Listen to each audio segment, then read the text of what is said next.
Bismillahirrahmanirrahim. Assalamualaikum warahmatullahi wabarakatuh. Innal hamdalillah nahmaduhu wa nasta'inuhu wa nastaghfiruh wa na'udzu billahi min shururi anfusina wa sayyiati a'malina. May yahdihillahu fala mudilla lahu wa may yudlil fala hadiya lahu.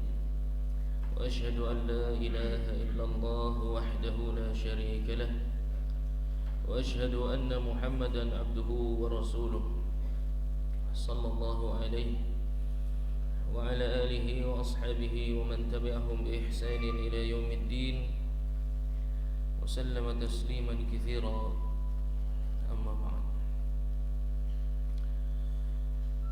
Segala puji hanya milik Allah Tabaraka wa Ta'ala yang dengan limpahan nikmat, taufik dan hidayahnya, alhamdulillah pada malam hari ini insyaallah kita akan kembali melanjutkan mengenal fikih Islami,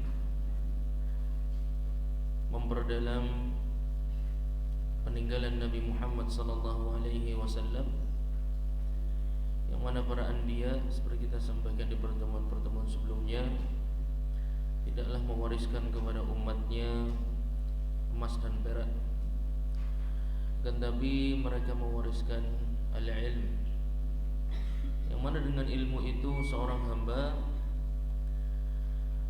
akan lebih mengenal siapa penciptanya, akan mengenal apa saja haknya, mengenal apa saja yang sudah diberikan oleh Allah Subhanahu wa taala kepada kita, mentauhidkannya dari sisi rububiyah. Sisi rububiyah maksudnya adalah perbuatan Allah kepada hamba-hambanya, telah menciptakan, mengatur kita, memberikan kita rizki dan sebab-sebab kebahagiaan dan kenikmatan yang kita rasakan selama ini di dunia.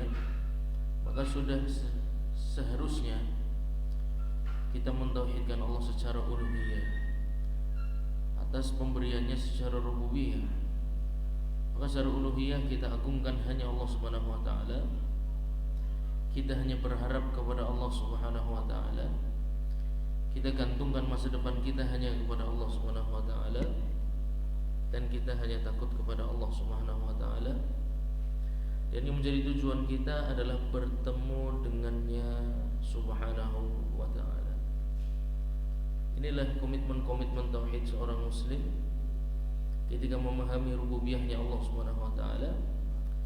Maka dia harus siap untuk mentauhidkannya secara uluhiyah, yang mana insyaAllah penjelasan lebih luas pada bab tersebut ada di materi-materi tentang tauhid. Akan tapi mengapa kita menyambungkan fikih Islam dengan tauhid? Karena sesungguhnya seorang hamba yang menyadari banyaknya pemberian Allah Subhanahu wa taala kepadanya, maka sudah seharusnya dia menyembahnya dengan aturan yang telah ditentukan olehnya. Dan itulah fikih Islami. Aturan main dalam beribadah kepada Allah Subhanahu wa ta'ala. Sehingga tidak tepat kalau seseorang hanya fokus mempelajari tauhid dan meninggalkan fikih Islami, menunjukkan lemahnya tauhid orang tersebut. Karena semakin dia menjunjung tinggi, mengagungkan Allah Subhanahu wa ta'ala, semakin berhati-hati dia dalam beribadah jangan sampai melakukan yang dibenci Allah atau meninggalkan apa yang dicintai Allah Subhanahu wa ta'ala. Dan itulah adalah bab fikih. Berkaitan dengan yang wajib berarti yang dicintai Allah Subhanahu wa ta'ala. Berkaitan dengan yang mustahab atau sunnah berarti yang dicintai Allah Subhanahu wa ta'ala. Berkaitan dengan yang makruh berarti dibenci Allah Subhanahu wa ta'ala. Berkaitan dengan yang haram berarti dibenci Allah Subhanahu wa ta'ala. Adapun yang mubah maka itulah perkara-perkara yang Allah Subhanahu wa ta'ala tidak memberikan hukum baik diperintah atau dilarang, merupakan kelonggaran bagi umatnya Nabi Muhammad sallallahu alaihi wasallam. Maka semakin seseorang meninggikan derajat Allah Subhanahu wa taala, mengerti kedudukan Allah Subhanahu wa taala, dia akan semakin berhati-hati dalam beribadah. Jangan sampai meninggalkan yang diperintahkan dan jangan sampai justru melakukan yang dilarang oleh Allah Subhanahu wa taala. Itu adalah kaitan antara ilmu tauhid dan fikih. Maka hendaknya jangan sampai kita menganggap itu adalah dua cabang ilmu yang berbeda, sehingga kalau belajar tauhid tidak perlu belajar fikih, atau belajar fikih tidak perlu belajar tauhid. Ini juga tidak tepat. Adapun yang fokus pada fikih saja tidak mempelajari tauhid, ini juga fatal. Mengapa? Karena sahnya suatu ibadah itu tidak hanya dalam proses ittiba kepada Nabi Muhammad SAW, tapi ada satu unsur lagi yang namanya ikhlas. Ikhlas ini adalah bab tentang tauhid.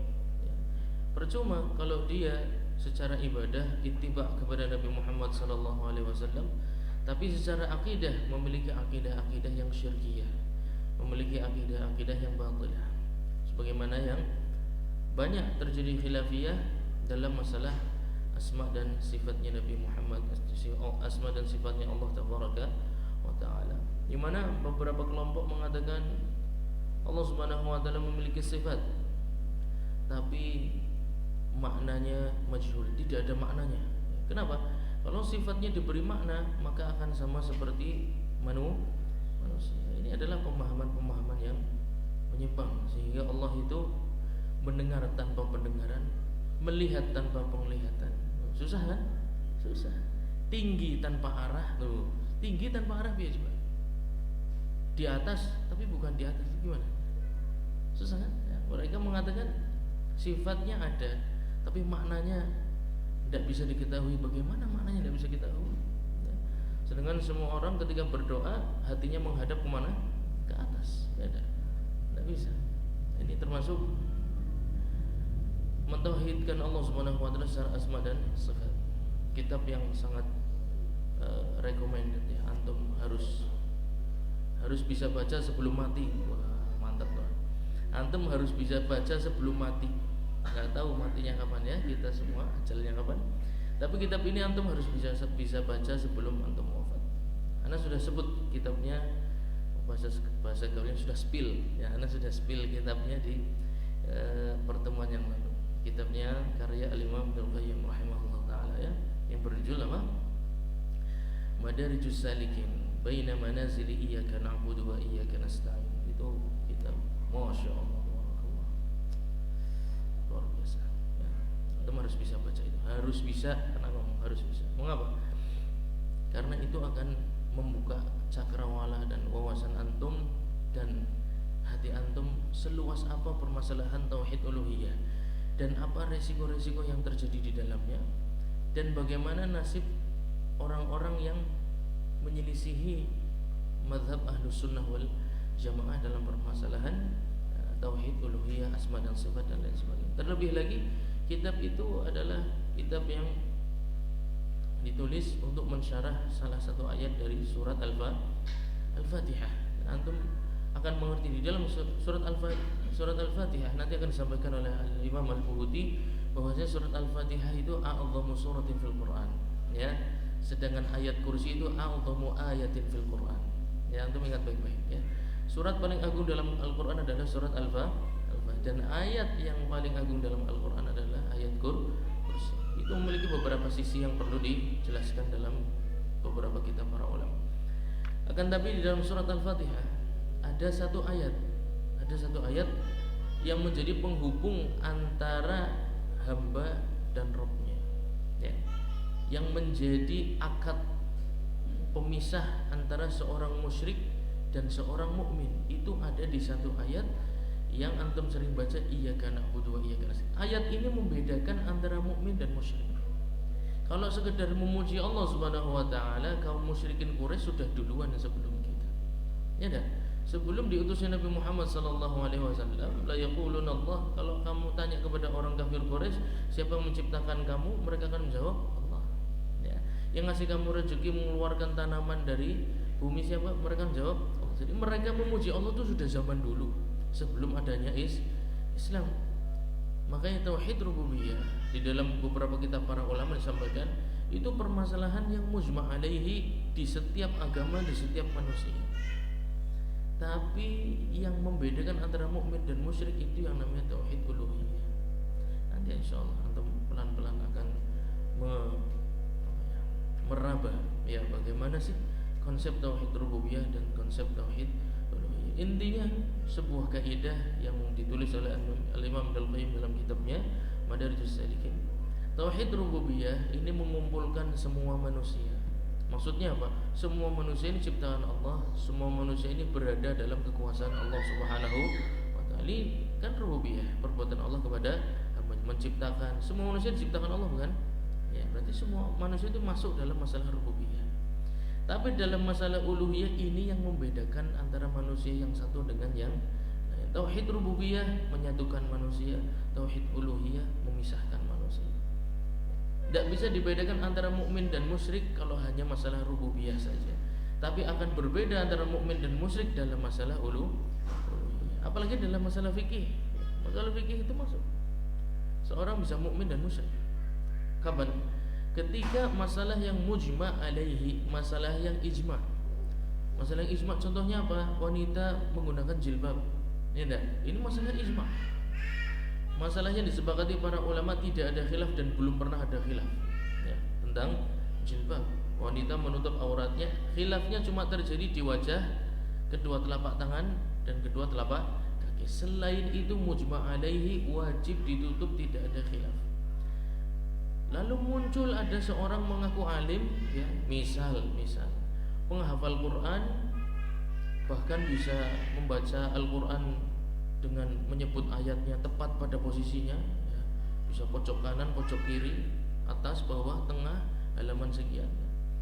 Kemudian misal mengatakan jilbab itu tidak wajib. Islam tidak mewajibkan jilbab dan itu merupakan budaya Arab. Kalau ini dia cuma ikut-ikutan, ini termasuk dosa besar.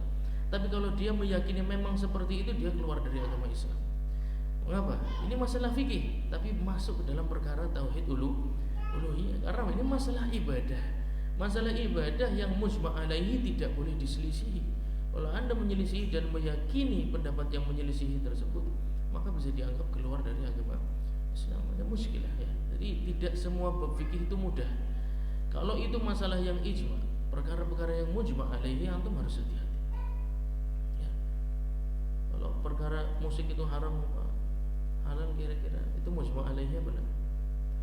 Iya, praktek gue ilmu praktek. Mujma'. Perkara itu disepakati 4 mazhab ya. Adapun mazhab kelima Ibnu Hazm dan lain sebagainya, saya akan mengutip perkataan Al-Imam Ibnu Rajab Al-Hambali dalam kitabnya Ar-Rad ala man ittaba' al-madhahib man ittaba' ghairal madhahib al-arba'ah. Bantahan atau sanggahan kepada mereka yang membuat mazhab kelima ya. Membuat kesimpulan-kesimpulan fikih keluar dari empat mazhab. Itu bukan perkara sepele. Kata Imam Ibnu Rajab, melakukannya saja sudah merupakan kesalahan ya. Jangankan pendapatnya ya. Anda keluar dari pendapat imam yang 4 saja sudah merupakan sebuah kesalahan.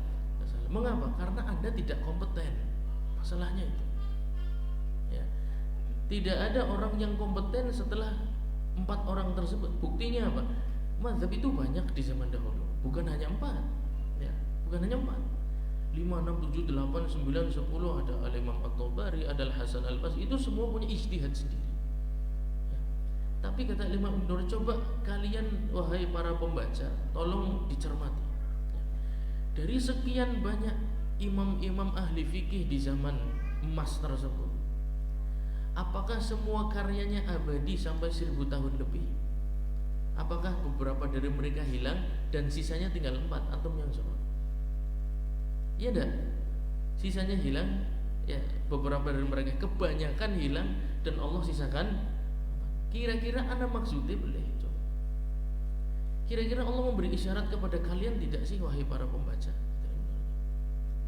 Itu bukan sesuatu kebetulan. Turah papat gue bukan suatu kebetulan. Iya, turah fatwane Ahmad, Syafi'i, Malik, Hanafi. Ini bukan sebuah kebetulan dan bukan sesuatu yang direncanakan. Ya, bukan sesuatu yang direncanakan bahwasanya Imam Ahmad mengatakan murid-muridnya, kalian harus menyelamatkan fatwa saya dengan harta kalian, dengan darah. Tidak ada yang ngomong begitu, nggak ada. Imam Syafi'i pun tidak pernah bilang begitu.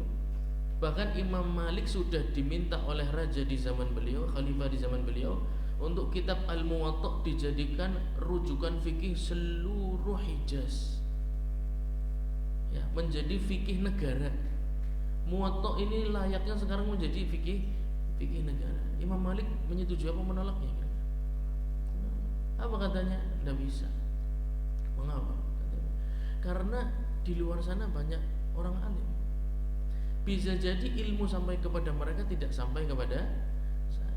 Ya, ini hanya rendah hati saja. Padahal semua hadis sahih sebelum ditulisnya Sahih Al-Bukhari, para ulama sepakat kitab yang paling sahih di muka bumi sebelum ditulis Sahih Al-Bukhari adalah kitab Al-Muwatta setelah Al-Quran. Mereka orang-orang empat ini sudah pernah ditawari untuk karyanya menjadi mazhab sebuah negara, itu sudah dari dulu, dan mereka semuanya menolak. Menjadi qadhi itu gak mau. Mengapa Imam Abu Hanifah tidak mau menjadi qadhi? Kira-kira menurut Anda? Karena tidak mau kalau fatwanya digunakan seluruh orang dengan bantuan pemerintah. Nanti dikira apa? Abu Hanifah maksa orang berfikih dengan mazhabnya dia nggak mau. Coba, dia sudah memprediksi orang akan menfitnah seperti itu pasti. Kenapa Abu Hanifah fatwanya digunakan oleh semua manusia di zaman beliau? Wah, karena didukung pemerintah. Dia nggak mau. Oleh karena berkali-kali diminta menjadi qadhi, nggak pernah mau Imam Hanifah. Orang-orang seperti itu fatwanya abadi sampai 1400 tahun lebih. Kira-kira menurut Anda ada maksudnya tidak Allah Subhanahu wa taala menyelamatkan pendapat dari empat orang ini? Pasti ada maksudnya. Kali yang ngomong bukan saya, ngomong Imam Ibnu Rajab. Ya, ngomong beliau rahimahullah taala. Kalau seandainya mazhab kelima itu ada, sudah pasti Allah selamatkan fatwa orang yang lebih afdol daripada imam-imam yang muncul sekarang, ya. Imam Samudra, Imam Udin.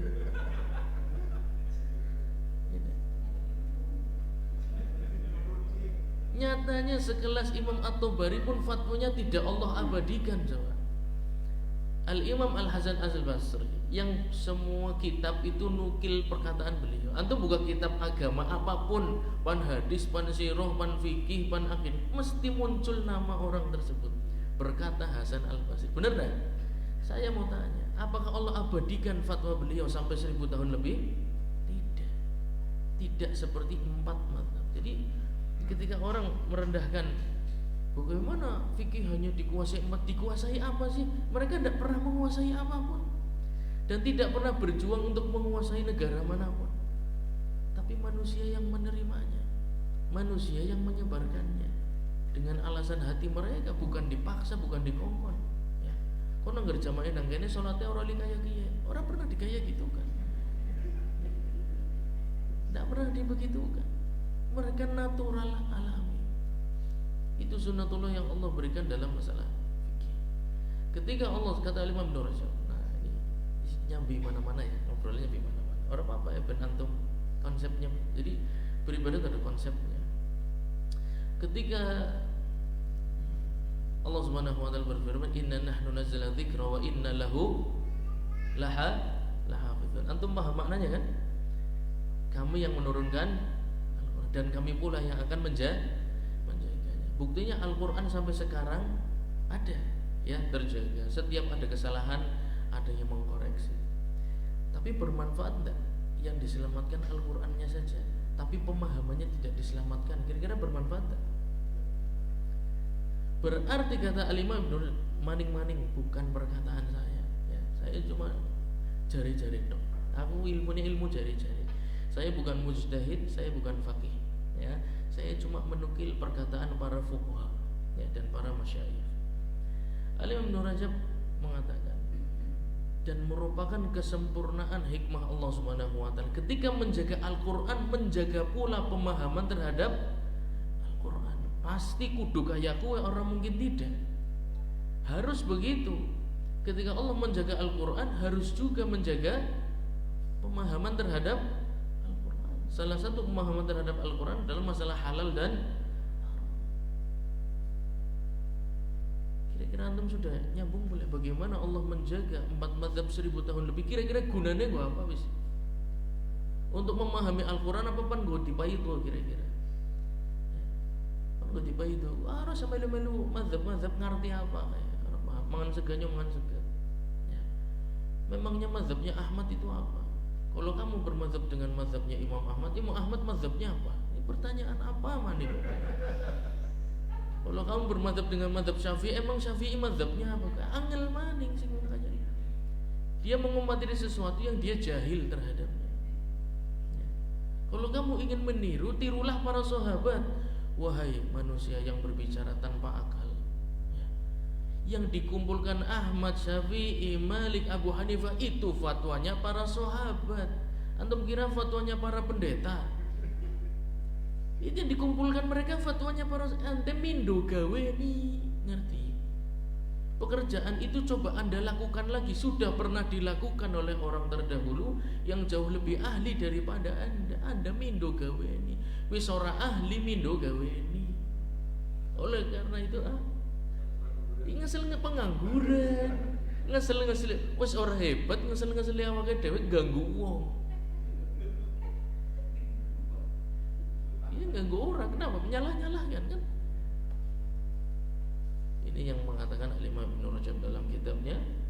Antum boleh cari kitabnya, tersebar di mana-mana. Anda pengen sebenarnya membahas kitab tersebut, nanti cari waktu insyaallah. Itu kitab yang bagus ya. 2 kitab yang berkaitan dengan pentingnya untuk mengikuti fatwa para ulama salaf adalah Fadlu ilmi salaf alal khalaf, keutamaan ilmu salaf terhadap khalaf. Ini kunci, kitab itu kunci ya, supaya konsepnya paham. Jadi jangan antum ketika ditanya menurut saya, ini sudah salah. Baru antum ngomong menurut saya saja sudah salah. Mengapa? Anda tidak kompeten. Ya, Anda bukan ahli untuk menyampaikan. Misalnya Anda bukan dokter, ya, terus ditakoni, Pak, baiknya infus itu ya menggunakan selang yang ukuran berapa untuk orang yang usianya 60 tahun ke atas, jarumnya yang ukuran angger jarenyong tak apik ya, ya, gaweane bengkel komentar tentang jarum suntik, nyambung, ya dah. Jadi untuk orang-orang yang tidak kompeten, hendaknya sadar diri. Katanya begini, hukum kembali ke musik ya, hukum musik itu halal atau haram. Ada ulama yang menghalalkan, ya tayyib. Ulama itu tolong sandingkan dengan Ahmad, Syafi'i, Malik dan Abu Hanifah. Kira-kira anak sekuku irengnya boleh. Nah, itu saja wis, ya.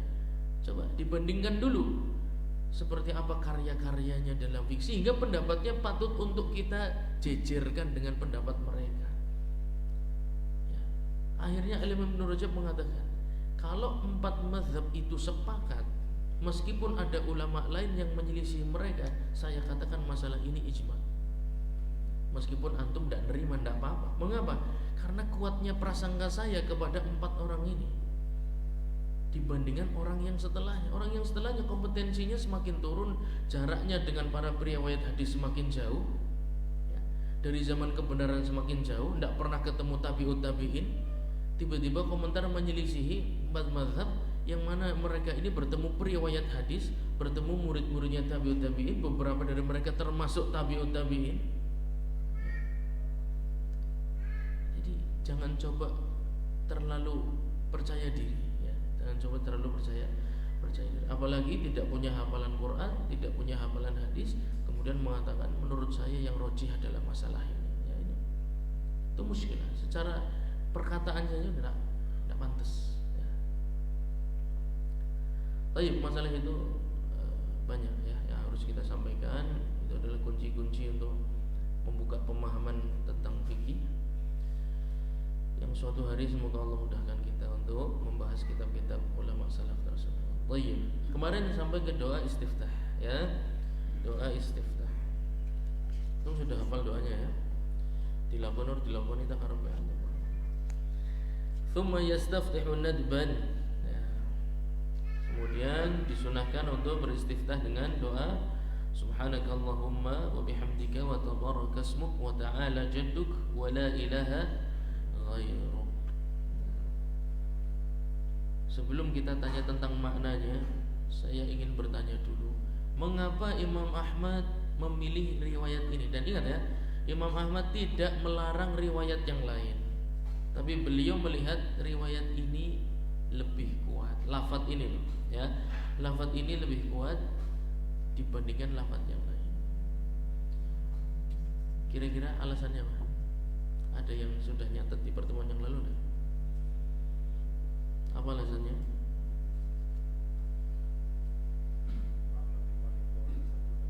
Maknanya dalam. Tadi Anda sampaikan, kita lepas dari maknanya dulu. Ya, kita lepas dari maknanya dulu. Ada beberapa alasan selain makna yang menyebabkan beliau rahimahullah taala memilih lafaz ini. Beliau tidak milih karena lebih cocok, apalagi karena pendek. Ya kalau kita kan milih sing lafadznya pendek ya, sing gampang teling-eling. Enggak, Imam Ahmad enggak begitu. Ada sebabnya. Mari dong saya sampaikan.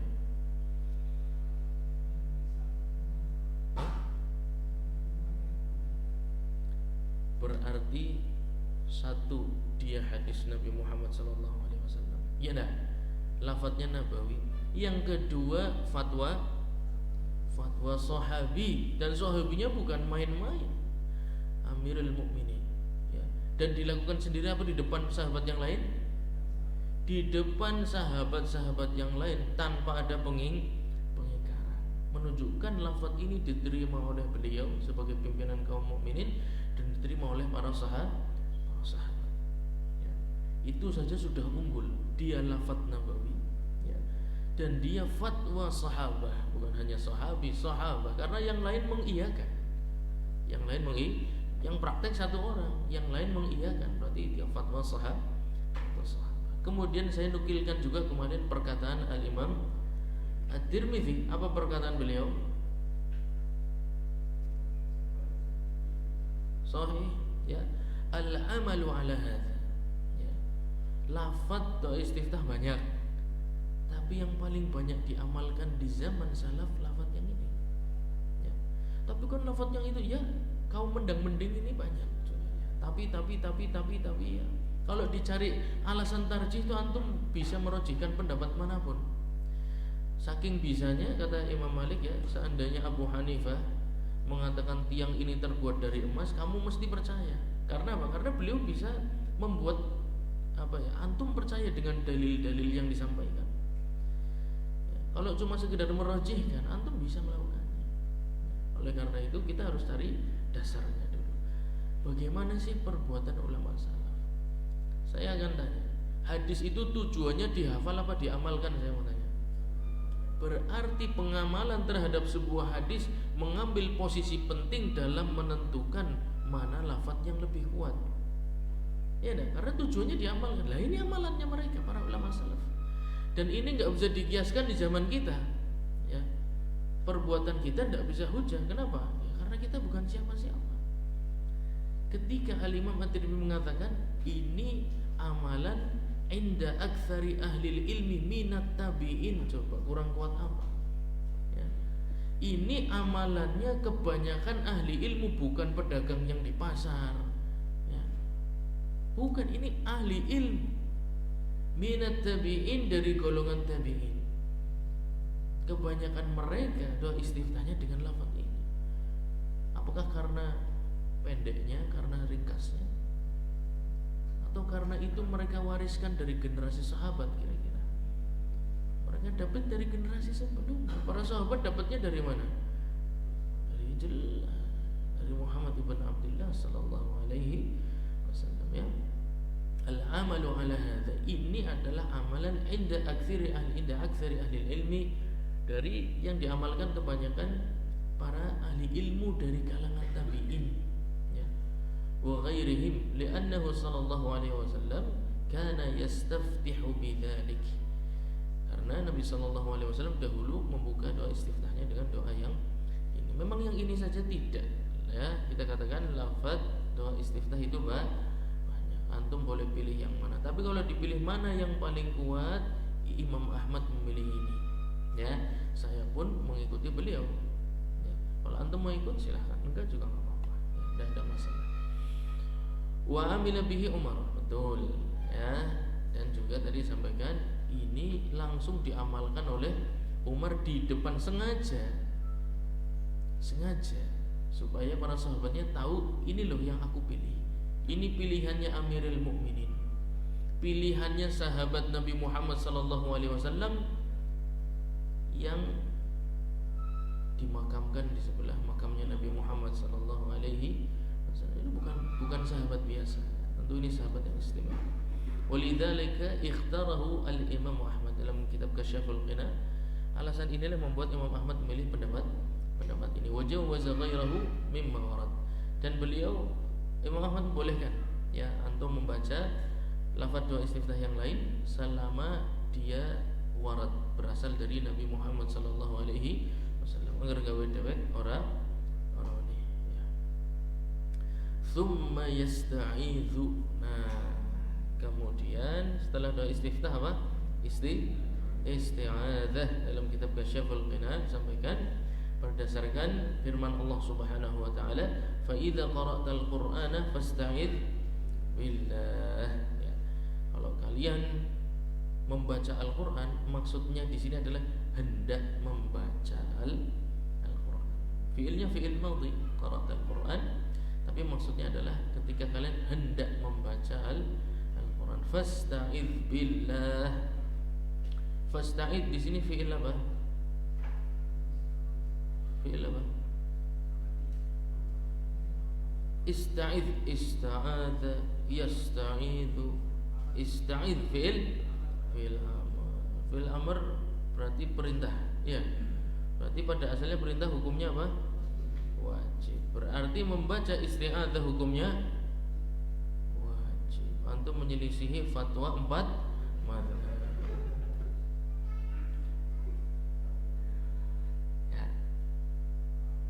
Jangan dikira ngerti usul fikih terus antum sejajar dengan mereka. Ya, belajar ilmu usul fikih bukan berarti kemudian jebule Ahmad mendapatkan kayak kue tok, jebule Syafi'i mendapatkan kue tok. Nyampe bisa, bukan untuk seperti itu ya.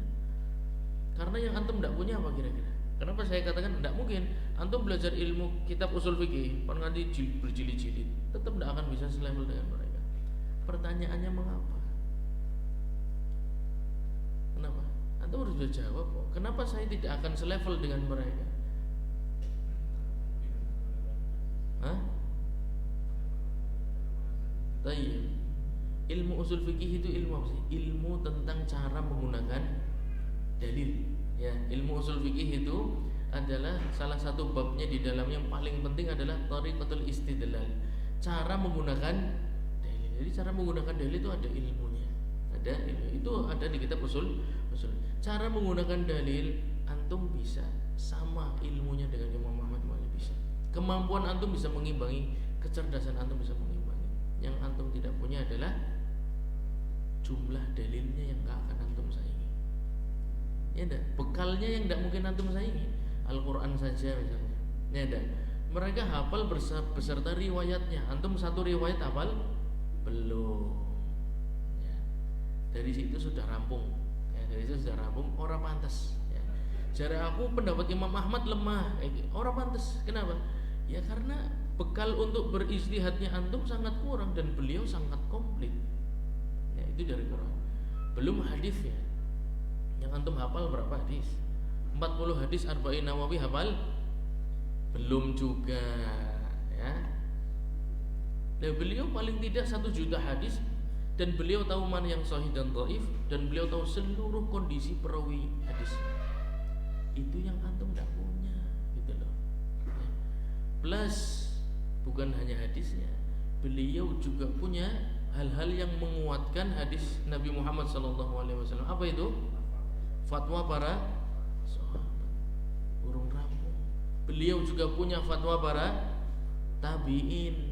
Orang mungkin mesti orang dua ini bisa antum wis. Sing kaya orang paling duwe ya angel.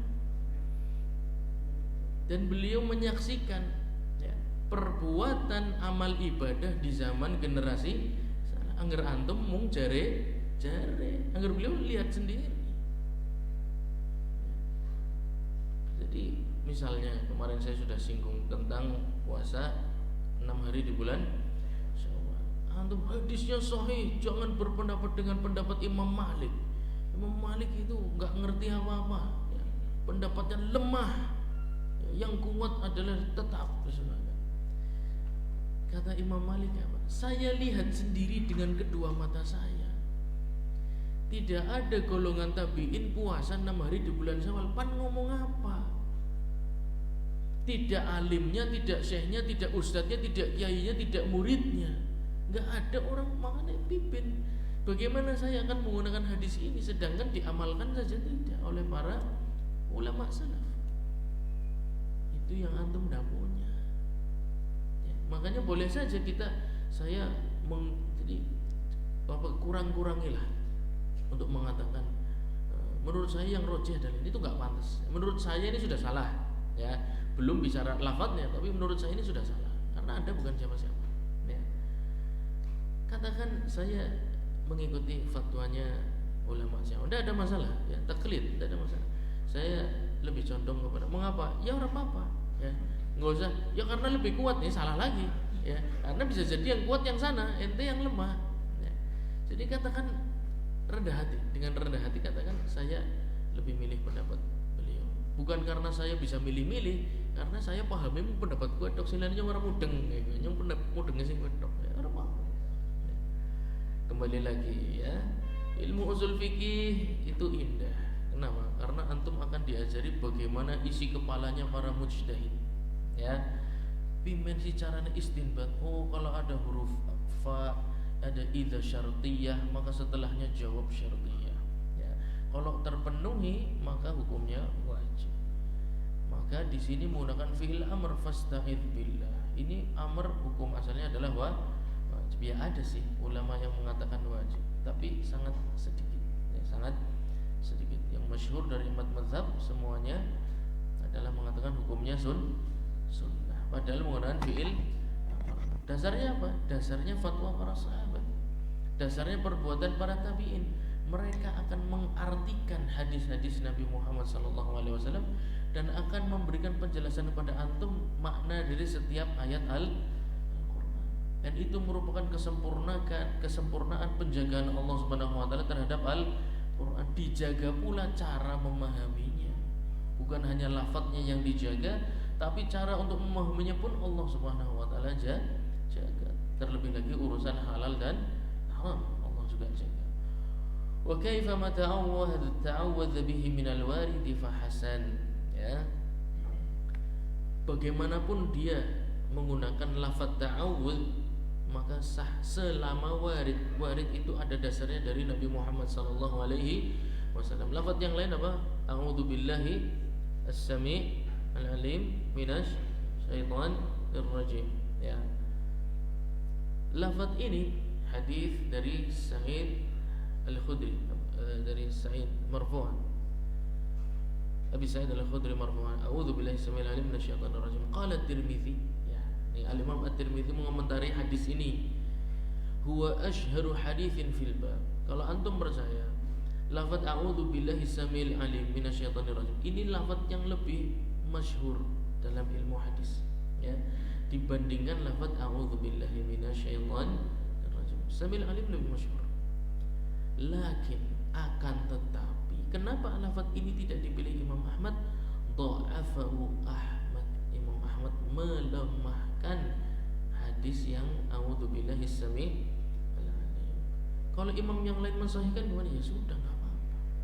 Ya, kaidahnya Imam Ahmad tidak melarang lafaz ta'awudz yang manapun selama itu sah dari Nabi Muhammad sallallahu alaihi wasallam. Hanya saja beliau memilih a'udzubillahi minasyaitonir rajim. Mengapa? Karena itu lafaz yang sahih. Menurut beliau lebih sahih, lebih kuat. Nah. Thumma yubasmil, kemudian membaca basmalah. Bismillahirrahmanirrahim. Al-basmalah permasalahannya cukup klasik, ya. Dibaca jahar atau dibaca sir, kira-kira di salat-salat yang jahriyah basmalah. Baca jahar apa sir? Sir. Antum coba buka mushaf. Ada yang bawa mushaf nggak? Mushaf elektronik nggak apa-apa. Mushaf elektronik. Coba buka surat Al-Fatihah. Coba buka surat Al-Fatihah.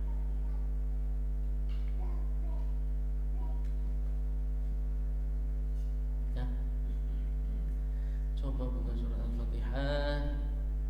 Ayat 1 tulisannya apa?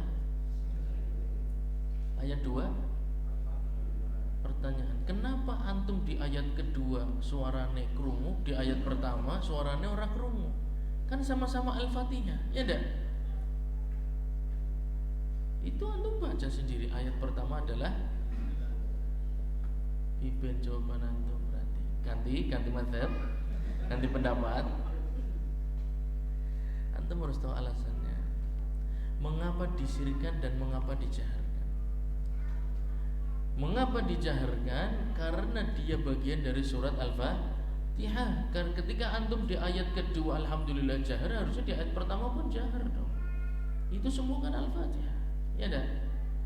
Yang mensirkan pendapat yang mengatakan Bismillahnya dibaca sir, mereka mengatakan basmalah bukan bagian dari resikonya begitu. Nanti ada sampai di kitab Radul Murmi, walaisat min Al-Fatihah. Basmalah bukan bagian dari surat Al-Fatihah. Berarti ayat pertamanya apa? Oleh karena itu yang dijaharkan pertama kali bukan basmalah, tapi menunjukkan basmalah bukan bagian dari surat Al-Fatihah. Itu tujuannya itu ya. Jadi khilaf jahar dan sir itu ada khilaf asalnya. Khilaf jahar dan sir basmalah itu ada khilaf asalnya. Khilaf asalnya apa? Khilaf asalnya adalah bagian dari Al-Fatihah atau bukan. Itu khilaf asalnya. Kalau antum mengakui sebagaimana tadi antum baca ayat, tapi ana heran ya. Antum basmalahnya sir, tapi saya tanya tadi ayat pertama surat Al-Fatihah, antum jawabnya apa? Kan aneh, ya kan? Antum tidak konsisten. Ya. Di Al-Quran sih di mana? Masa di Taurat?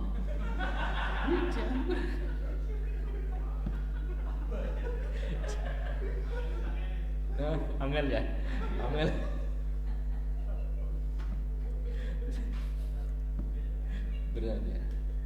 Berat ya gotong bareng-bareng.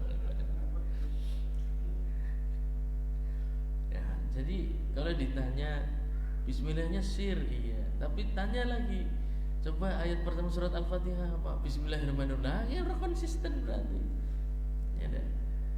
Resiko mengatakan bismillah sir adalah ayat pertama berarti apa? Berarti bukan basmalah tapi alhamdulillah. Dan itu merupakan pendapat Imam Ahmad dan ulama Hanabilah. Adapun jumhur ulama, jumhur fuqaha itu lebih cenderung pada pendapat ayat pertama adalah Bismillahirrahmanirrahim. Jadi antum sekarang menyelisihi jumhur ulama. Tapi enggak apa-apa. Kenapa?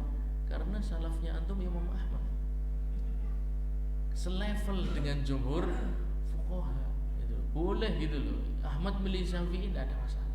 Syafi'i milih Ahmad tidak ada masalah ya. Tapi misalnya Joko menyelihi Imam Ahmad tidak pantas ya. Kemudian sama nih ya. Ya gue lah sisinya Joko Bowo misalnya ya. Bowo menyelisihi Imam Syafi'i orang pantas. Atau Gibra, ada sensornya, Gibra menyelisihi Imam Malik tidak pantas ya. Tapi Ahmad menyelisihi pendapat jumhur tidak ada masalah, karena mereka berada di level yang secara kompetensi boleh, secara kompetensi boleh. Atau Syafi'i menyelisihi jumhur tidak ada masalah, secara kompetensi memang dimungkinkan ya. Jadi yang antum ikuti, kalau antum mensirkan basmalah, ingat baik-baik, itu bukan pendapat jumhur. Berarti antum kalau ke masjid manapun harus hati-hati dalam menerapkan fikih basmalah. Bisa jadi dan bukan bisa jadi, karena jumhur mengatakan basmalah al-fatihah, berarti kebanyakan masjid pada umumnya itu menjaharkan basmalah, bukan mensirkan. Nah di situ antum butuh kecerdasan. Kalau antum didorong menjadi imam, karena imam di Indonesia adalah imam-imam apa? Imam-imam hasil dorongan, ya. Imam-imam hasil dorongan, ya, hasil dorongan, bukan hasil kesepakatan tapi hasil dorongan. Kalau antum imam hasil dorongan, ya, pada asalnya berarti basmalahnya jahar. Itu untuk kehati-hatian daripada jamaah bubar. Saya pernah ngalami soalnya, ya, kelalen, ya, sholat di masjid, ya umum, masjid umumnya berarti basmalahnya apa? Ya sudah, karena itu pendapat jumhur, itu konsepnya begitu antum kalau berhati-hati, ya. Kelalen, bareng rampung sholat, rame itu, sholatnya nyum sah boleh ya mau ya. Kenapa? Kenapa mereka bertanya begitu? Sholatnya sah atau tidak? Mau apa? Iya, karena Al-Fatihah kurang seayat. Kalau Al-Fatihah kurang seayat berarti sah dah? Tidak, berarti sholatnya tidak sah. Boleh mereka geger kayak gitu, boleh, wajar. Karena mereka mengikuti pendapat jumhur, dan mengikuti pendapat jumhur ulama boleh enggak? Boleh. Jadi jangan sensitif amat lah. Ini masalah khilafiyah, sudah usianya sangat tua, ya. Jangan dibawa seakan-akan khilaf baru dan menjadi misi dakwah, ya, kan ajib. Misi dakwah adalah mensirkan seluruh basmalah di kota Tegal, ya, nggak ada yang lebih penting, ya. Iya, gue pengangguran gue mau, tidak kompeten pengangguran. Misi dakwah yang lain masih banyak dan lebih penting, masalah tauhid, asma dan sifat ini lebih apa? Lebih berfaedah. Asma dan sifat ini muhim, ya, permasalahan muhim. Kembali tadi coba kita nyenggol sedikit ya, asma dan sifat. Bukan kelalen soalnya agar aku ora sisan kok kelalen, ngerora borongan kelalen. Ahlussunnah wal Jamaah mengatakan setiap sifat itu ada maknanya dan maknanya maklum, tapi kaifiyahnya majhul. Ya, misalnya Allah Subhanahu wa taala punya sifat sami', berarti apa? Mendengar dengan pendengaran, bukan mendengar tanpa pendengaran. Mendengar tanpa pendengaran gue angel. Ya, tapi itu pendapat, ya, ada salah satu mazhab yang sangat besar termasuk di negeri kita, ya. Seakan-akan mereka menafikan makna dari sifat. Coba mendengar tanpa pendengar, ya wis apa wis jare wis, anggaplah mendengar tanpa pendengar, ya kan?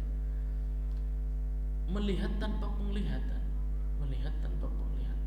ya wis apa cari, coba dibaluni disit, ya. Coba tak walik, wong langka maknane berarti diwolak-walik oleh ho, ya, diwolak-walik oleh ho, ya. Atau Allah Subhanahu wa taala muntaqim, kata Imam Ibnu Qayyim di dalam kitabnya Madaris.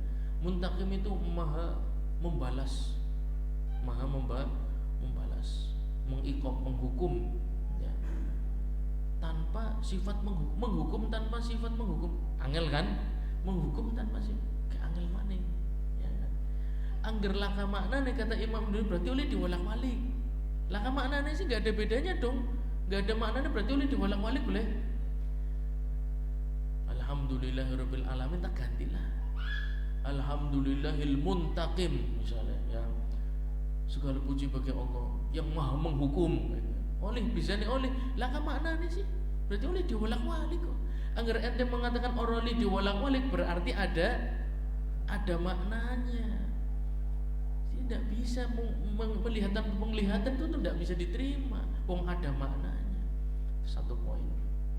Yang kedua, semua sifat yang Allah Subhanahu wa taala sampaikan, baik di dalam Quran, baik di dalam sunnah Nabi Muhammad SAW, ingat baik-baik, itu sifat yang pasti terjadi.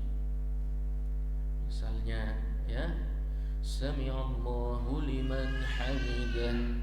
Artinya apa? Allah Subhanahu wa taala mendengar hamba yang memuji, berarti sedang mendengarkan antum, dan itu sedang dilakukan oleh Allah Subhanahu wa taala. Kalau antum hatinya lalai, berarti ada kekurangan dalam keimanan masalah asma dan sifat. Ketika imam membaca Sami'allahu liman hamidah, hati antum harus sadar dia sedang didengerin oleh Allah Subhanahu wa taala. Mulane macane sing temenanan aja garo ngantuk, ya. Rabbana walakal hamd. Pimen pantemenanan makna Rabb ora ngerti sih temenanane carane primen maknane ora ngerti. Apa makna Rabb? Coba sekarang kita ingin menggali ilmu dari para ahli tauhid. Antum ahli tauhid bukan? Angger dudu bahaya malah. Karena lawannya tauhid apa? Pantak sebutna lawan katane. Antum ahli tauhid bukan? Antum harus bisa menjelaskan makna Rabb. Kudu bisa, gue langkah pilihan. Kudu bisa, kalau ndak tauhid antum masalah. Berarti ketika memaknai Rabb gue langkai sini. Belas orang ngerti apa-apa. Nah ini kebodohan, kejahilan seperti ini tidak boleh kita langgengkan dan biasakan, tidak boleh. Allah Subhanahu wa taala berfirman ketika mengapa alasan Allah menghukum kaum Tsamud, ya. Fa amma Tsamud fahadainahum fastahabbul ama 'alal huda. Ke alasannya sumber penyakit yang menyebabkan kaum Tsamud melebihi batas sampai diazab Allah Subhanahu wa taala. Fa amma Tsamud. Ini dinukil buat apa sih? Buat kita mengambil pelajaran supaya aja kayak gue. Jangan kalian tiru kelakuannya kaum Tsamud. Ya. Mereka itu fa amma Tsamud fahadainahum. Kami berikan hidayah kepada mereka. Kami jelaskan syariat kami.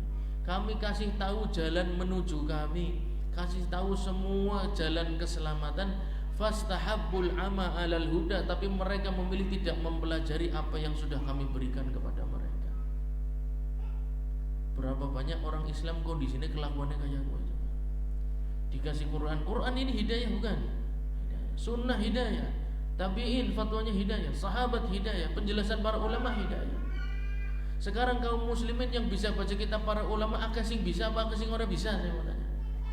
Persis tidak kelakuannya seperti mereka. Pada bahaya fastahabbul ama 'alal huda. Kaum muslimin sekarang kelakuannya mirip dengan kaum yang sudah diazab di zaman dahulu. Mengapa?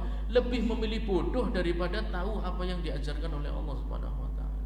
Terima tidak terima, sibuk ini sibuk itu, ya pimen maning. Ku resikone urip kudu mangan, kudu adus, kudu duwe omah, resiko hidup. Tapi ketika Allah Subhanahu wa taala turunkan Al-Qur'an, bahkan mengutus Rasul, diiringi para sahabat, ilmunya berdiwariskan kepada para tabi'in, sampai sekarang kita bisa menikmati ilmu mereka. Kebanyakan dari kita memilih mempelajari itu atau mempelajari yang lain. Bukan berarti nggak boleh. Kata siapa? Belajar kedokteran boleh, teknologi boleh. Tapi membiarkan diri ini bodoh dalam urusan agama itu perbuatan kaum terdahulu, dan itu menyebabkan suatu kaum diazab di zaman dahulu. Terima tidak terima, nah itulah kejadiannya. Kenapa Allah menyampaikan masalah intinya? Kenapa banyak orang menyimpang? Karena bodoh. Dan berapa banyak orang yang memilih menjadi bodoh daripada alim? Sangat banyak. Fastahabbul ama 'alal huda. Mereka lebih memilih buta tentang agama dibandingkan hidayah Allah Subhanahu wa taala. Baik. Lanjutkan ya. Itu tadi asalnya bisa sampai situ sih ya. Jadi asalnya apa ya? Hah? Makna Rabb, iya konangan kan? Akhirnya kelingan maning makna Rabb. Ora bisa rugi antum. Sing rugi antum tuh aku lho, ora bisa rugi. Ya. Iya. Berarti wis puluhan tahun ngaji ning ngalor ngidul ya, nganti mangan go sendok pe ora oleh. Ngaji ini wis luar biasa. Timur Tenggara Selatan Barat Daya nggo kupluk ireng ora oleh ya. Wis saking jerone ilmune makna Rabb orang ngerti kan. Dia belajar fikih yang seperti itu, tapi masalah tauhid ngepong kan, lucu.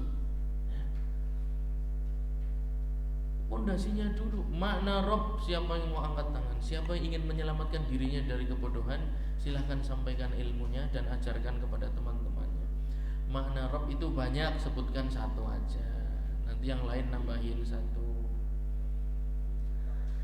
Al-khalq, makna Rabb wa khaliq.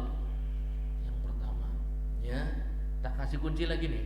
Rabb itu perbuatan Allah kepada manusia, perbuatan khaliq kepada makhluk. Antum tinggal pilih. Ya, nomor 2, rasa. Setelah menciptakan, ya, kemudian memberikan rizki, itu kesempurnaan. Angger nyiptakan untuk tanpa makani, berarti orang tanggung jawab. Ta'ala Allah, ya, nggak mungkin Allah. Apalagi antum ketika sholat, ya, membaca lafaz tasbih. Kemarin ketika doa istiftah, Subhanakallahumma, maknanya apa? Maknanya apa? Dari apa? Dari yang suci, karuan suci, mengerti kabeh subhanallah. Dari apa? Dari segala sifat kekurangan, dari segala takdir yang dikatakan tidak adil, dari segala perbuatan yang kita sangka kezaliman. Gak mungkin Allah berbuat zalim. Itu namanya subhanakallahumma. Maha suci dari segala kekurangan dan kesalahan. Tidak ada takdir yang salah, tidak ada satu detik pun yang meleset tidak sesuai dengan ukuran yang Allah tentukan. Tidak mungkin. Makna Rabb, kalau sudah menciptakan, maka bentuk kesempurnaan adalah memberikan rezeki. Apa cuma diciptakan dipakanin dong? Hah? Kudu diatur. Ya enggak? Makan yang halal. Makan yang halal caranya bagaimana? Allah ajarkan syariat menyembelih. Ya enggak? Sebutkan yang haram untuk mengetahui yang halal, Allah sebutkan juga yang haram. Coba, itu kesempurnaan namanya. Kemudian apa lagi? Mengatur itu apa lagi? Kabeh sing diatur kowe nurut apa kakean ora nurut? Hah? Kakean ora? Ora. Memiliki tayyib al-malik sahih. Kebanyakan manusia diatur, kowe kebanyakan nurut apa ora nurut? Ora nurut. Nah, angger ora nurut berarti efeknya apik apa ora apik? Efeknya ora apik.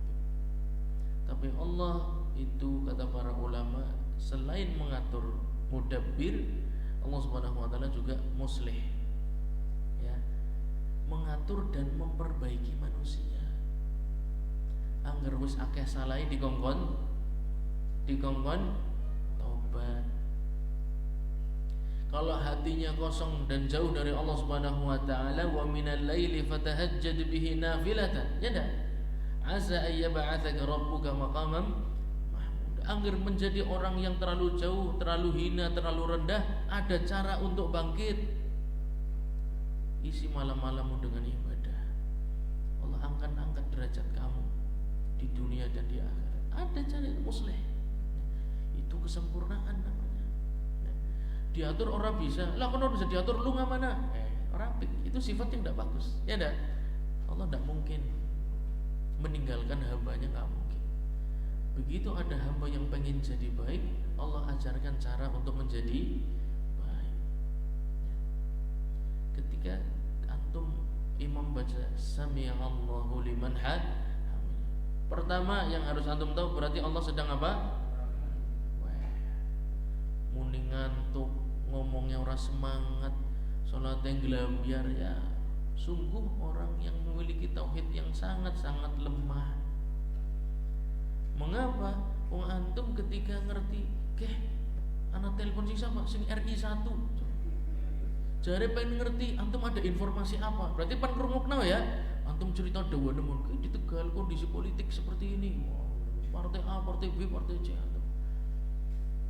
Allah mendengarkan antum memuji. Ayo puji Allah dengan yang terbaik. Allah sedang ingin mendengarkan antum. Berapa banyak sing kayak gue orang mudeng coba. Ada. Rabbana walakal hamd dikiranya cuma itibak kepada Nabi, macane Rabbana walakal hamd. Bukan cuma itu. Yang menyebabkan Rabbana walakal hamd bobot itu isinya. Ketika Anda paham makna Rabb. Rabbana walakal hamd. Ya Allah, aku sudah Engkau ciptakan, aku sudah Engkau jaga sampai gede nih sama ini, coba. Ya, gedene samono apa gedene sampeyan, Pak? Ya ora samono sampeyan. Ya. Nganti bojo wis orang kurang komplit apa ya Allah, sampai saya Engkau berikan keluarga. Ora mung kuwe ya Allah, sampai saya punya keturunan. Ya Allah, sampai saya punya pekerjaan. Berapa banyak di luar sana yang kemana-mana masih bawa map apa map sebenarnya? Orang map ya map. Jangan lah, jadi wong jangan lah. Golek gawean ya Allah, kurang apa hidupku ya Allah. Engkau berikan aku orang tua yang menjaga, bahkan masih hidup sampai sekarang. Kalau sholat doakan aku. Coba itu Rob, lakal hamd, segala puji itu buat Engkau semua. Hidupku terlalu nyaman, rezeki yang Engkau berikan berkah, ya, penjagaanmu sempurna.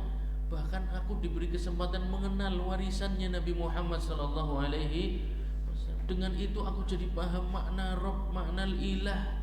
Aku jadi ngerti salat itu kenapa Nabi Muhammad mengatakan ju'ilat qurratu aini fi shalah. Sampai Nabi mengatakan dijadikan salat itu waktu aku menghibur diri. Sekarang aku paham. Ternyata dunia ki sibuk orang karuan. Saya cuma tenang ketika saking tenangnya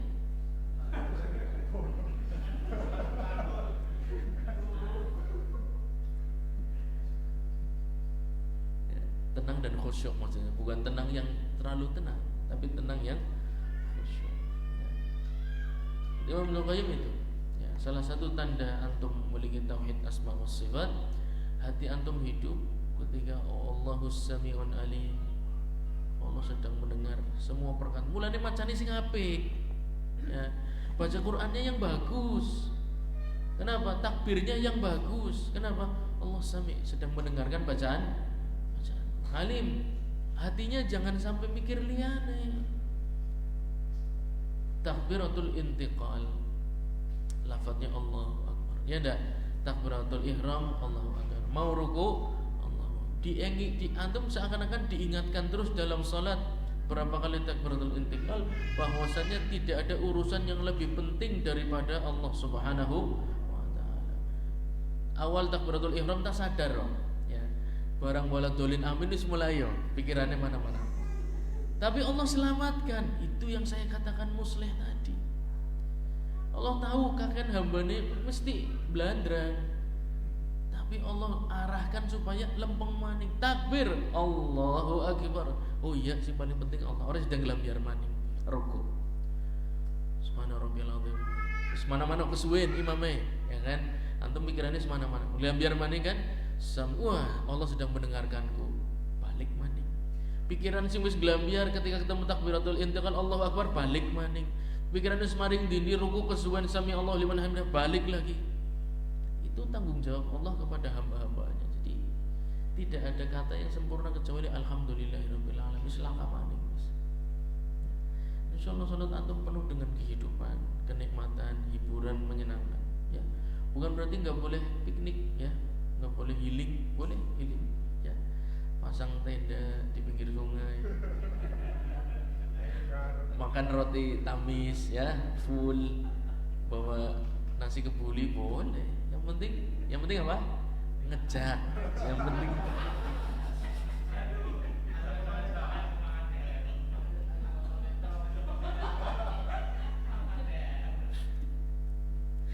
Yang penting ngejak.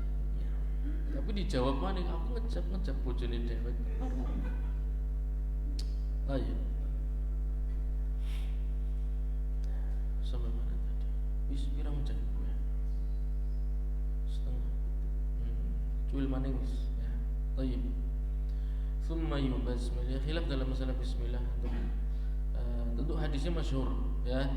Hadis paling kuat yang digunakan oleh Imam Ahmad adalah hadis dari sahabat Abi Hurairah, ya, radhiyallahu anhu, bahwasannya beliau berkata, sami'tu Nabi sallallahu alaihi wasallam yaqul, aku mendengar Nabi Muhammad sallallahu alaihi wasallam bersabda, qala Allah tabaraka wa taala. Beliau meriwayatkan dari Allah Subhanahu wa taala. Ini namanya hadis apa? Qudsi. hadis levelnya qudsi lagi, ya. Qasamtus shalah baini wa baina abdi nisfaini. Aku begini yang berkata adalah Allah Subhanahu wa taala. Aku membagi salat dua bagian antara aku dan hambaku. Wa idza qala al-'abdu fa idza qala al-'abdu alhamdulillahi rabbil alamin. Ketika hambaku membaca alhamdulillahi rabbil alamin, dan Allah tidak memulai dengan ketika hambaku membaca bismillahirrahmanirrahim, menandakan ayat pertama adalah alhamdulillahi rabbil alamin. Jari siapa? Mantap. Dari Allah Subhanahu wa taala. Tentu itu yang dimaksud, ya. Jadi ketika Imam Ahmad mengeluarkan sebuah pendapat, itu sebenarnya bukan pendapat dia, ya, akan tetapi berdasarkan hadis dan ayat Al-Qur'an. Betul, pada asalnya adalah qala Allah wa qala Rasul, ya. Ini hadis paling kuat yang digunakan oleh Imam Ahmad, diriwayatkan oleh Imam Muslim. Dan Imam Muslim itu memiliki kelebihan dibanding Imam Bukhari. Antum bisa cek di kitab Ulumul Hadis, ya. Imam Muslim memiliki kelebihan dibanding Imam Bukhari. Apa kelebihannya? Ada yang tahu? Sahih. Imam Bukhari itu menghafal dulu, kemudian rihlah, baru menulis kitab. Sahih. Imam Muslim menghafal dan menulis di waktu yang sama. Kalau terjadi dua hadis dengan makna yang sama, tapi lafadznya berbeda antara Bukhari dan Muslim, mana yang lebih kuat? Imam Muslim, ya, itu dalam masalah ilmu hadis. Jadi lafadz Imam Muslim itu lebih kuat, bukan berarti lafadznya Bukhari dhaif, tidak sama sekali, ya, tidak bisa begitu pemahamannya. Cuma antara yang kuat dan lebih kuat, seperti itu.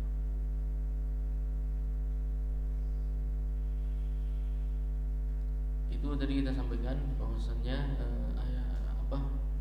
sumber dalil yang paling kuat tadi adalah hadis qudsi, ya. Hadis qudsi riwayatnya Al-Imam Muslim, bahwasannya di sana disampaikan ayat pertama langsung oleh yang menyampaikan Allah Subhanahu wa taala langsung, ya, bukan dari Nabi Muhammad SAW, tapi lafaz itu muncul dari mana? Dari Allah Subhanahu wa taala. Bahwasanya ayat pertama disebutkan di sana apa? Alhamdulillahirabbil alamin. Tapi di dalam Syarah Al-Muntaha, jadi kalau antum tahu, Imam Ahmad punya dua fatwa sebenarnya. Fatwa yang masyhur adalah basmalah bukan dari bagian dari surat Al-Fatihah. Fatwa yang tidak masyhur adalah basmalah bagian dari surat Al-Fatihah. Ini, ya, jadi pentingnya murid-muridnya Imam Ahmad gunanya itu apa? Imam Ahmad itu punya fatwa beberapa. Kadang beliau rujuk dari pendapatnya, beliau merubah pendapatnya. Terkadang beliau merubah pendapatnya. Sing ngerti pendapat yang lama yang ini, yang baru yang ini, yang masyhur yang ini, yang tidak masyhur ini siapa? Murid-murid. Itu pentingnya belajar kepada ulama Hanabilah. Ya, prosesnya begitu. Untuk memahami perkataannya Ahmad, antum butuh murid-muridnya. Untuk memahami perkataan para tabi'in, antum butuh para ulama a'immatul madzhab. Untuk memahami fatwa para sahabat, antum butuh pendapatnya para tabi'in. Untuk memahami perkataan sabdanya Nabi Muhammad SAW, antum butuh fatwanya para. Itu caranya, ya, perjalanannya seperti itu. Akan tetapi, ya, tadi saya sampaikan salah satu pendapat dari Imam Ahmad. Imam Ahmad berfatwa basmalah bukan bagian dari salat. Beliau juga berfatwa basmalah bagian dari surat Al-Fatihah. Dan fatwa yang kedua itu dinukil dalam kitab Syarah Al-Muntaha. Akan tapi itu fatwa yang tidak masyhur dan ditinggalkan oleh kebanyakan murid-murid. Fatwa yang paling banyak dinukil dan diamalkan adalah yang menyatakan bahwasannya basmalah bukan bagian dari surat Al-Fatihah. Tapi antum harus ngerti fikih ketika bermasyarakat. Ingat baik-baik ya, bahwasanya fatwa basmalah bagian dari surat Al-Fatihah adalah pendapat jumhur, kebanyakan mayoritas ulama. Berarti ketika antum berada di sebuah masjid dan antum orang ngerti gue masjid apa, maka pada umumnya masjid tersebut basmalahnya dijaharkan. Berarti kalau antum adalah imam hasil dorong-dorongan, maka antum boleh mengamalkan hal tersebut. Antum Hanabilah pun boleh. Kenapa? Karena salah satu fatwa Imam Ahmad yang tidak masyhur, basmalah itu bagian dari surat Al-Fatihah. Jadi Hanabilah itu kepenak. Karena imamnya itu hadisnya sangat banyak, riwayatnya sangat banyak, tidak kaku. Imam Ahmad ini termasuk seorang faqih yang sangat tidak kaku, tidak memaksa orang untuk mengikuti pendapatnya. Boleh, kalau pendapat anda hadisnya sahih boleh, tidak ada masalah. Dalam Kasyaful Qina sampaikan dalam masalah basmalah ya, kesimpulannya wa quwwatus syubhah, dan kuatnya perselisihan menunjukkan dua belah pihak pendapatnya sama-sama kuat. Saya tidak sampaikan dalil-dalilnya dari pendapat yang mengatakan basmalah bagian dari surat Al-Fatihah karena tidak cukup waktunya ya. Kita cukupkan dengan pendapat Hanabilah dalilnya. Akan tapi kesimpulannya ulama Hanabilah menyimpulkan bahwasannya masalah basmalah bagian Al-Fatihah atau bukan, ini masalah yang khilafnya kuat ya, syubhahnya kuat ya. Karena khilafnya kuat maka bukan perkara ijma. Kalau bukan perkara, tadi kan saya sampaikan di awal, perkara ijma, kalau antum selisihi dan antum yakini bisa jadi sampai keluar dari agama, menandakan sebaliknya. Kalau perkaranya khilafiyah, berarti pendapat manapun yang antum pilih tidak akan menyebabkan pelakunya keluar dari agama Islam. Gitu logikanya ya. Mana at-takfir minal janibaini ya, kuatnya pendapat dalam masalah khilafiyah menyebabkan tidak mungkin dilakukan takfir baik oleh pendapat yang mengatakan A atau pendapat B, sama saja. Fadalla ala annaha laysa minal masail al-qat'iyyah, maka masalah ini bukan termasuk masalah yang qat'iyyah ya, bukan masalah yang pasti ijtihadiyah dhanniyah. Baik, itu harus berlapang dada. Justru kita saksikan ya, mereka yang meninggalkan belajar mazhab justru dadanya tidak lapang, sangat kaku dan maksa ya. Bahkan mensirkan basmalah menjadi salah satu misi dakwah. Itu kenyataan ya. Kenapa? Karena mereka tidak mempelajari fikih para ulama salaf. Ketika antum mempelajari mazhab, mereka akan mengajarkan juga cara bermuamalah dengan pendapat yang lain, cara bertoleransi, cara berlapang dada. Justru ketika anda langsung belajar ke Quran dan Sunnah, tidak ada pendapat para ulama salaf di sana, hasilnya orang-orang yang sangat kaku ya. Orang-orang yang sangat kaku maksudnya apa? Masalah yang tidak ijma pun dia bawa seakan-akan masalah itu ijma. Seperti masalah meletakkan tangan di bawah pusar, di atas pusar. Ini sampai ada yang bahas masalah itu sambil marah-marah ya kan. Dia katakan seluruh hadis yang mengatakan tangan di bawah pusar, di atas pusar itu lemah semuanya, dan mengamalkan dengan hadis lemah itu haram hukumnya. Ya kan ini orang tidak jelas yang begini. Dia membawa masalah yang khilafiyah santai-santai dan biasa-biasa saja ke sebuah permasalahan yang pelik. Akhirnya umat Islam mundur. Mengapa? Sibuk ngurusi khilaf yang sudah pernah dibahas 1000 tahun yang lalu. Coba diulangi maning laka gawean teman, alias tadi apa namanya pengangguran. Coba waktu ngamuk-ngamuknya nggon jahit kelambi ya, wis tuku mobil loh ya. Lah wis khilafnya pertama sudah lama dan diperdebatkan orang-orang yang kompeten di bidangnya. Hasilnya pun sudah ada, ente mindo gawe ini pengangguran bodoh maning. Hasilnya tidak karuan, akhlak tidak ada, adab tidak ada, hasilnya pun tidak ada. Yang ada hanya debat kusir, saling emosi. Tapi ketika kita mempelajari mazhab, justru kita melihat akhlak di sana. Kita melihat adab dan cara bermuamalah dengan pendapat yang lain. Justru fitnah ketika kita diajak belajar fikih keluar dari empat mazhab itu fitnah, ujian berat. Saya katakan ujian berat. Ya, mungkin beberapa orang sulit menerima hal tersebut, tapi seperti itu kenyataannya. Ya. Wallahu a'lam bishawab. Insyaallah kita lanjutkan di pertemuan yang akan datang. Kita masuk di surat Al-Fatihah. Insyaallah pertemuan yang akan datang. Baik. Kalau ada pertanyaan di grup saja ya. Kita ada grup Ar-Raudhul Murbi. Kalau ada pertanyaan tentang materi atau yang mendengarkan secara online ingin bertanya, bisa tanya di grup Facebooknya, di grup Facebook atau di grup yang meng-share video tentang kajian fikih ini. Insyaallah nanti coba kita jawab. Barakallahu fikum. Kita cukupkan. Subhanakallahumma wa bihamdika asyhadu an la ilaha illa anta astaghfiruka wa atubu ilaik. Wassalamualaikum warahmatullahi wabarakatuh.